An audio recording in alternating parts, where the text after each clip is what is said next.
So what we're going to be discussing today is exercise prescription.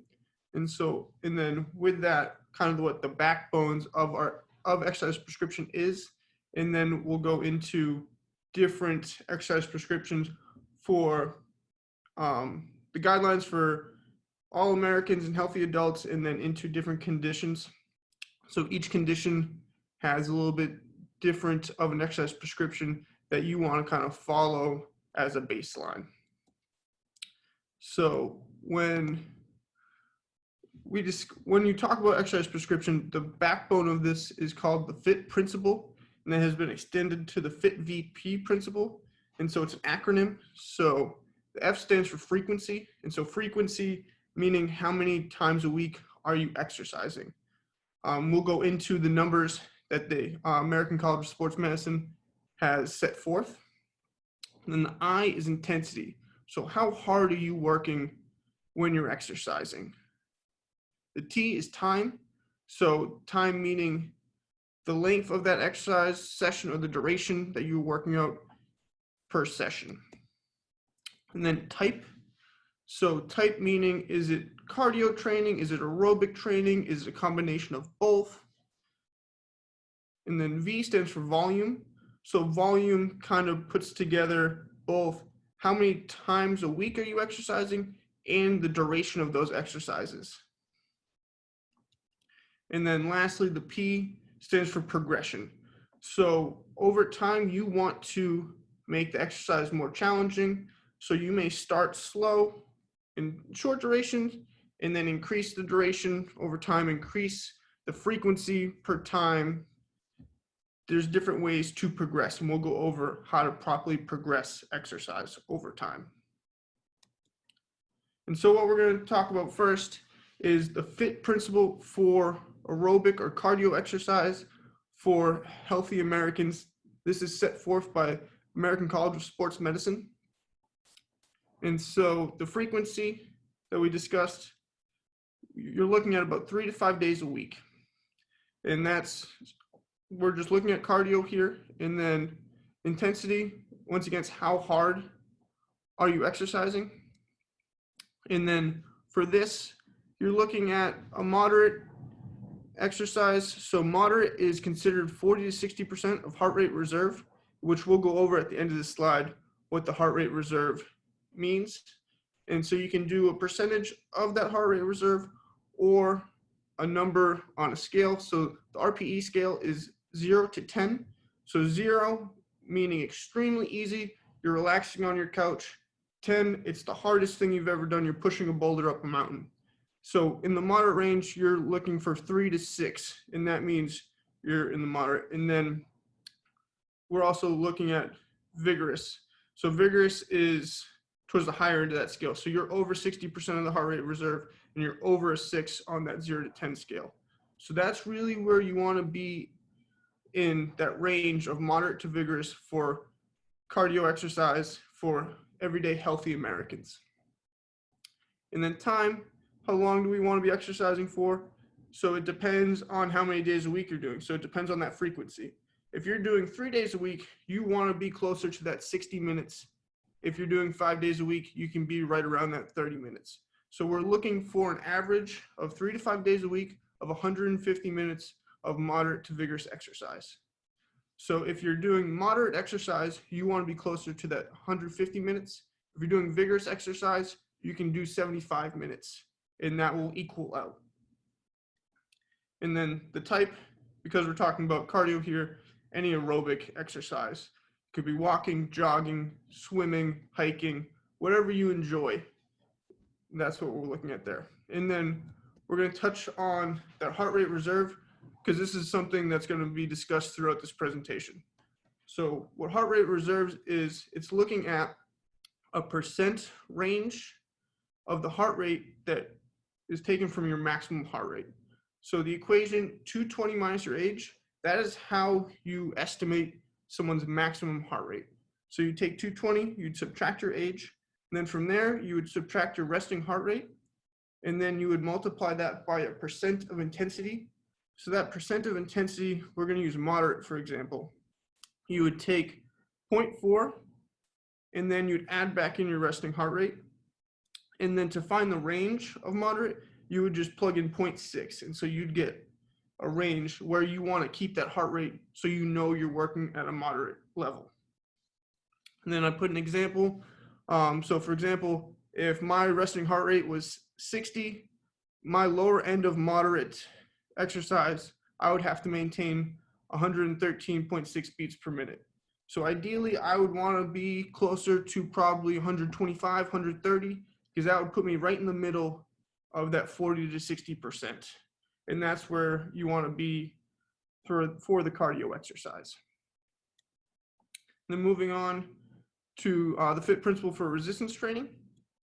So the way American College of Sports Medicine describes this, their main focus is on aerobic or cardio training, and that resistance training is just to supplement that cardio training.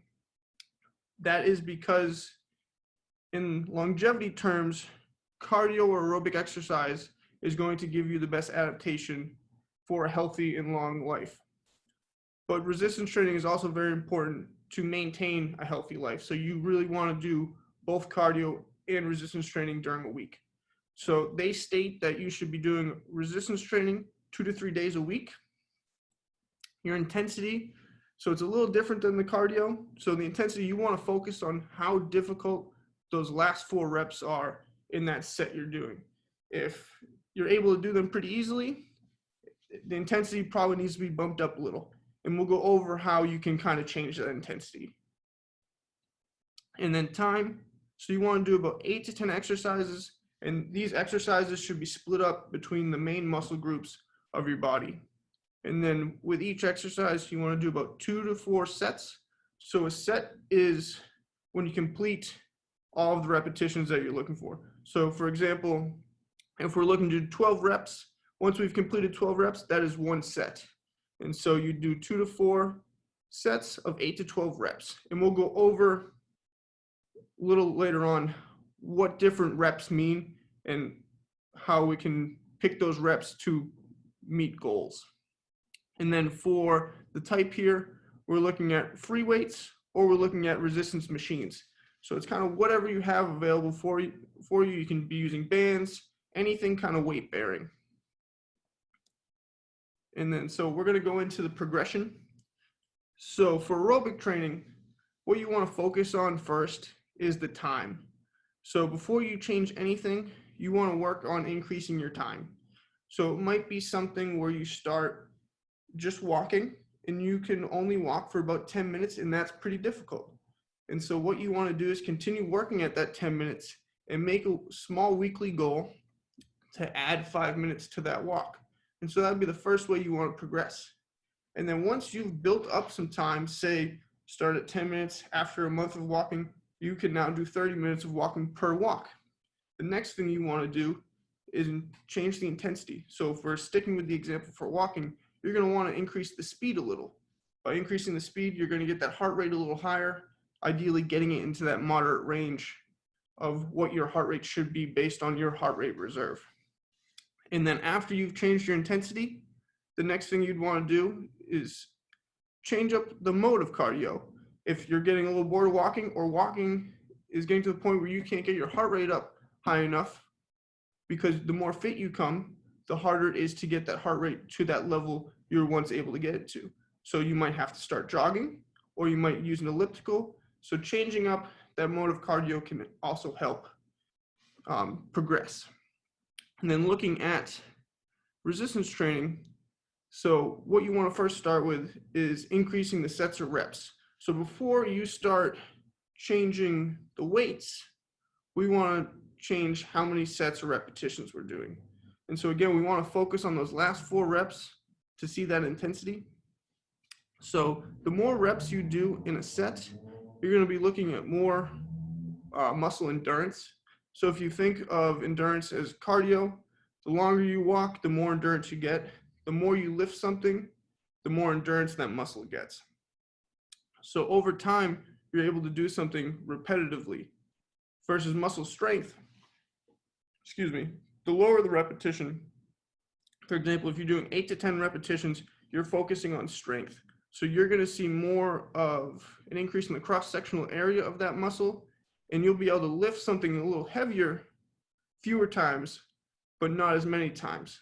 So you'll have increased strength, but you won't have that endurance. And so depending on what your goal is, you'll want to either increase the reps or lower the reps. So that's all personal preference. And then after you've played around with your sets and reps and you've increased the sets, you've increased the reps, that's gone pretty easy. That's when you'll change the intensity. That's when you'll bump up the weight. So one example that I usually teach people when you know it's time to increase the weight is after doing about 2 weeks of that same exercise at that weight, you want to do on your last set, go for 2 extra repetitions.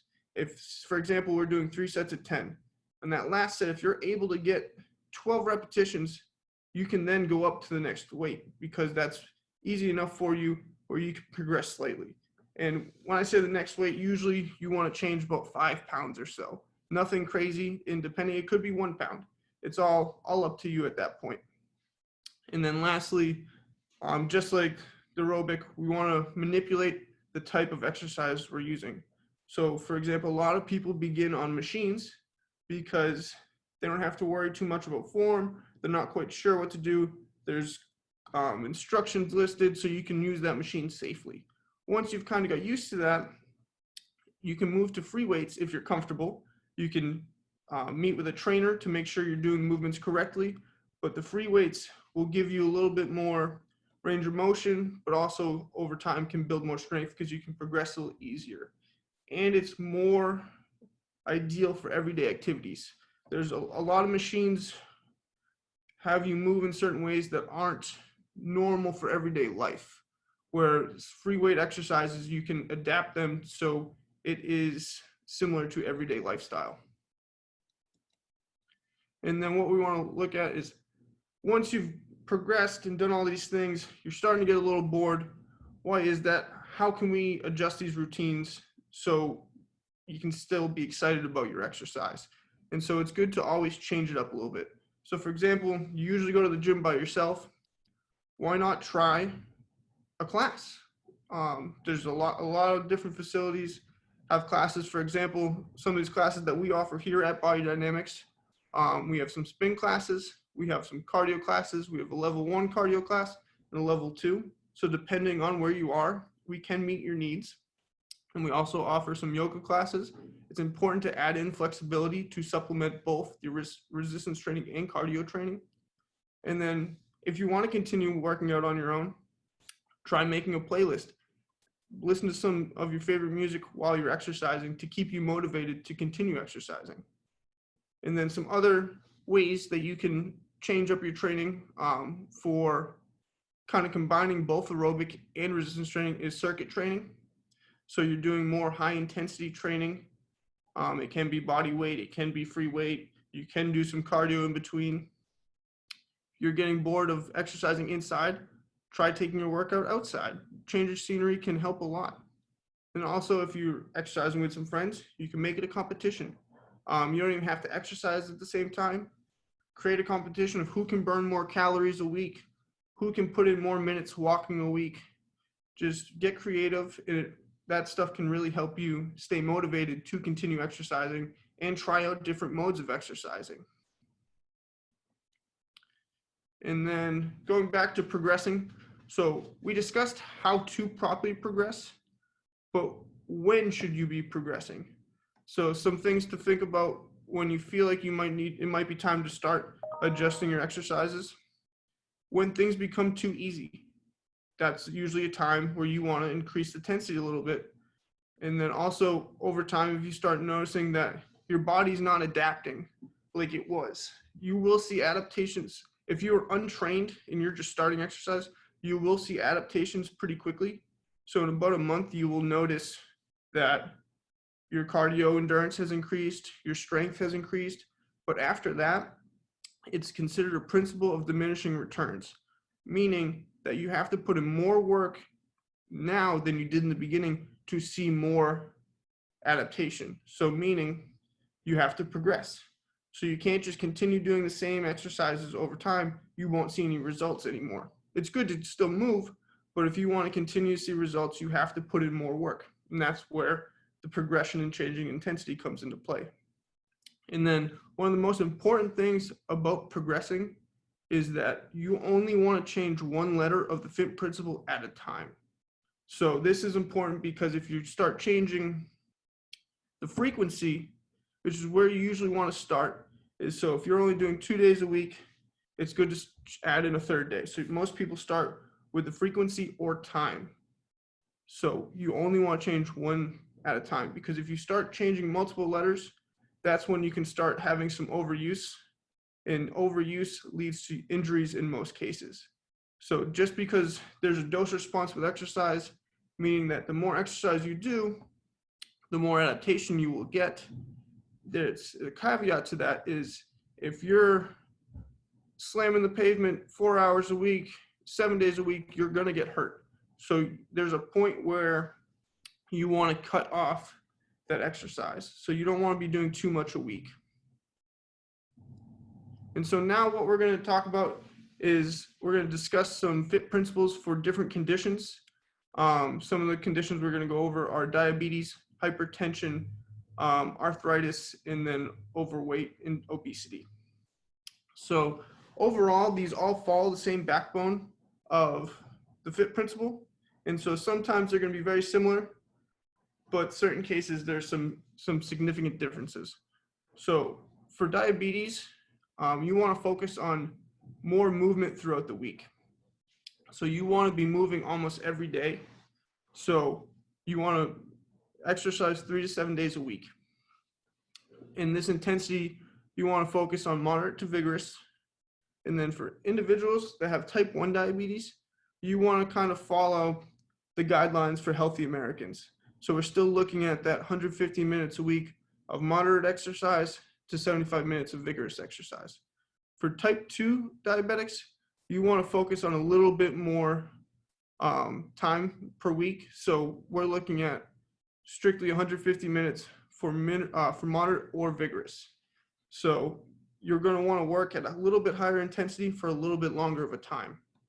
And that is because the more lean muscle mass you create as a diabetic, the more that body's uptaking that sugar, and it's going to over time bring that blood glucose level down. So that's why you want to be very active as a type 2 diabetic. And then the type here for aerobic, we want to look at prolonged rhythmic activities, walking, cycling, hiking, swimming, so forth. And then with diabetes, resistance training is very important because that's how you are going to build that lean muscle mass to uptake that sugar. So you want to focus on a minimum of 2 days of resistance training, preferably that third day, to benefit that increased lean muscle mass.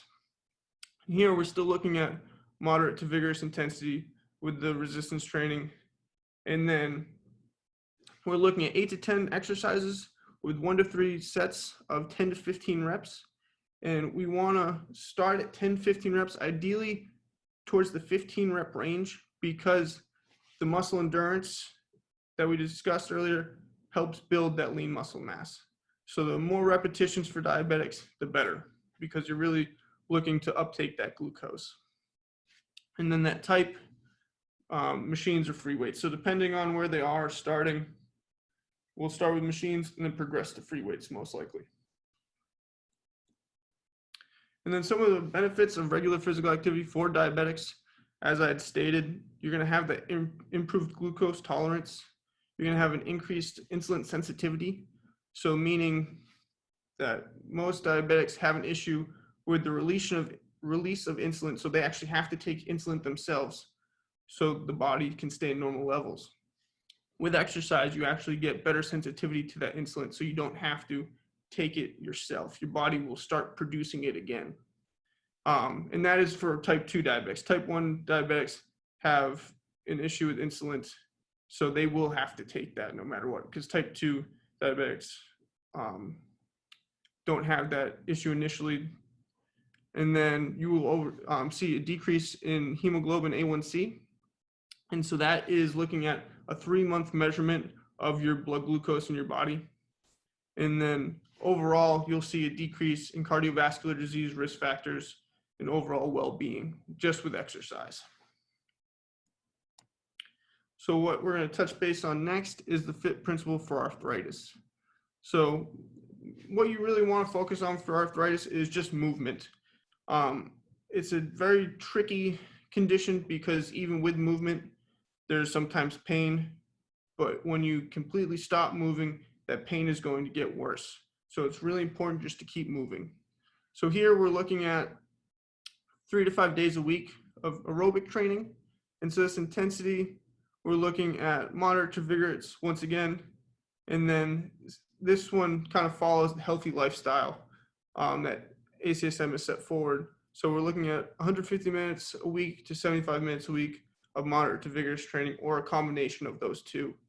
And then for the type of activity here, you really want to focus on low impact activity. So swimming is probably one of the best exercises for individuals with arthritis in aquatics classes. Some places do have therapeutic pools where they keep the pool set at a certain temperature to really help with the stress on those joints.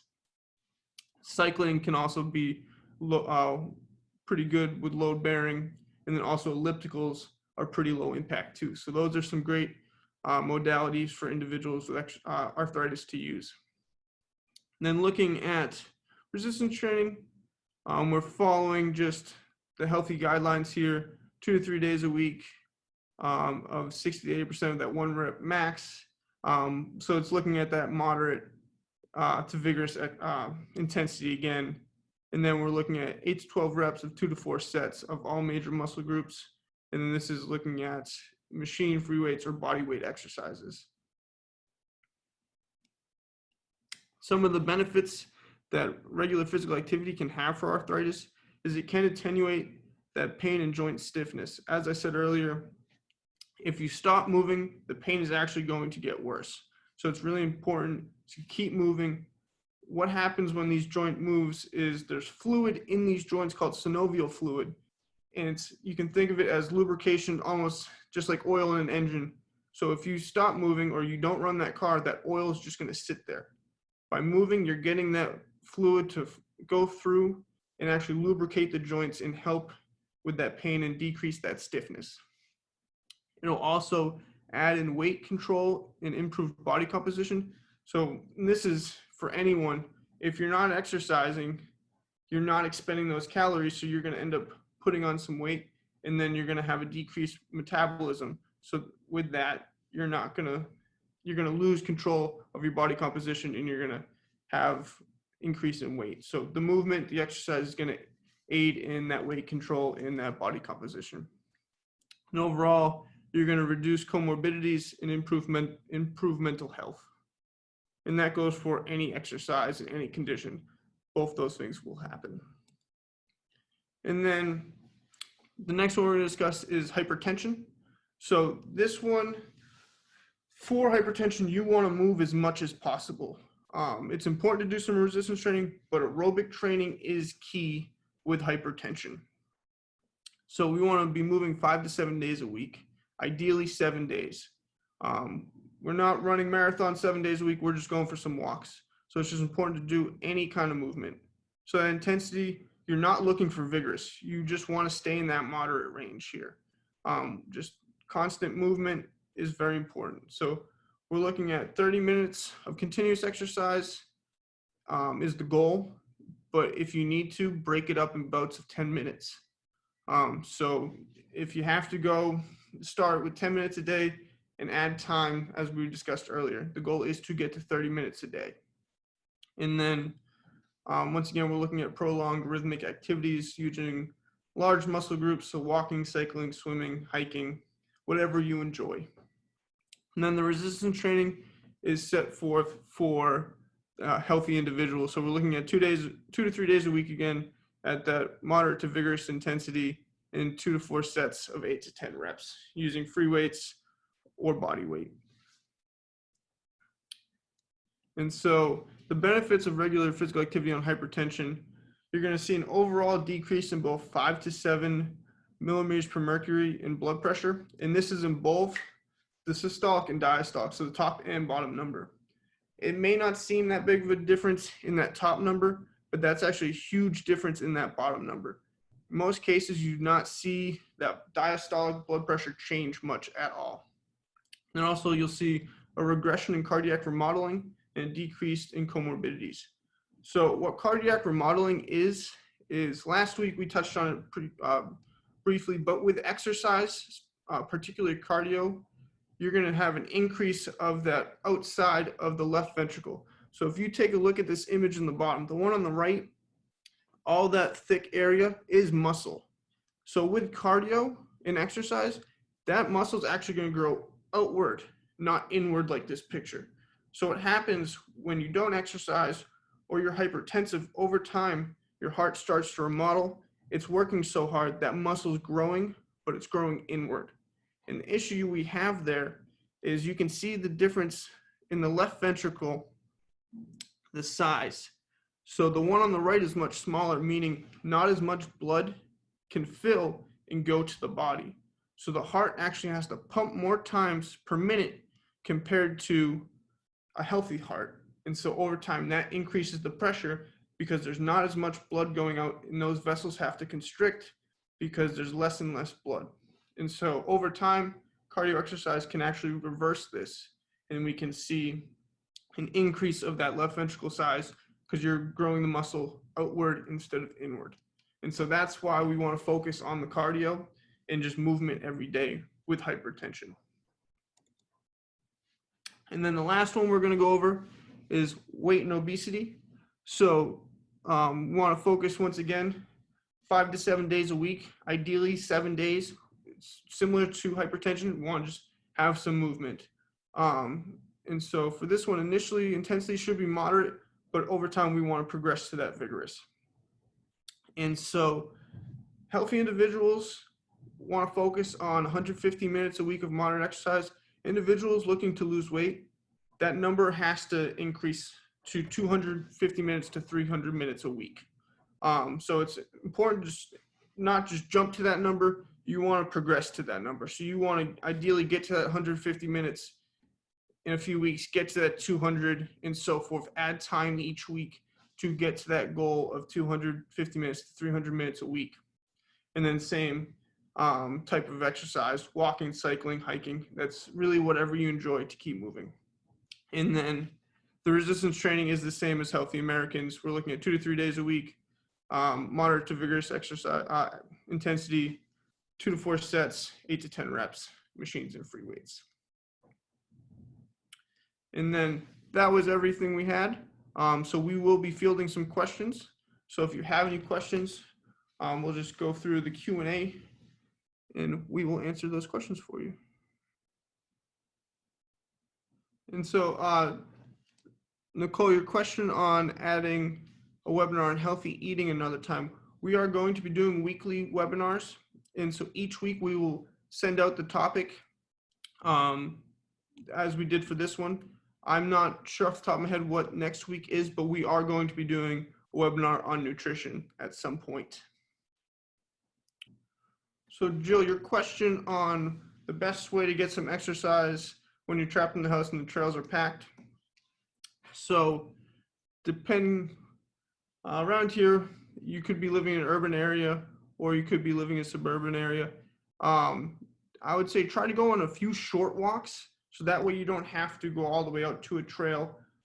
Even if you are stuck inside, you can almost make a little loop around the house, or if you're able to go outside, take some short walks, just doing more walks over time with less length.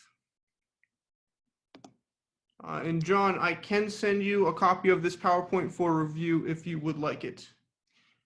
And then Barbara, give me one moment. I will bring up the slide on arthritis again. There you go, Barbara. Okay.